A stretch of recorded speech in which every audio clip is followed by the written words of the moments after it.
வணக்கம். ஸ்ரீ விஷ்ணுமாயா அருள்வாக்கிப்பிடம் ரெட்டை சாய்பாபா கோவில் பல்லடம்.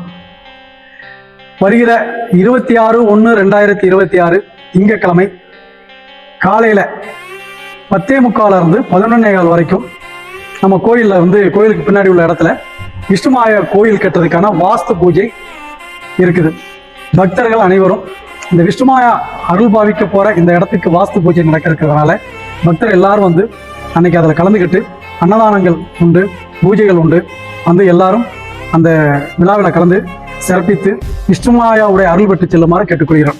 விஷ்ணுமாயாவுடைய எங்கேயுமே இல்லாத 11 அடி சிலை இங்கே வச்சு கட்ட போகிறோம். சிலை ரெடி ஆயிடுச்சு. இப்போ அதுக்கான கோயில் பேஸ்மெண்ட்டும் ஆரம்பிக்க போகிறோம். அதுக்கான வாஸ்து தான் வர்ற திங்கட்கிழமை காலையில் 10:45 இருந்து 11:15 வரைக்கும் நடக்கும். பக்தர்கள் அனைவரும் ரெட்டை சாய்பாபா கோயிலுக்கு விஷ்ணுமாயாவுடைய அருளையும் ஆஞ்சநேயரனுடைய அருளையும் சாய்பாபாவுடைய ஆசிரியரும் பெற்று செல்லுமாறு தலைமுறையும் கேட்டுக்கொள்கிறோம். வணக்கம். அன்று மதியம் வரை அன்னதானம் உண்டு. வணக்கம்.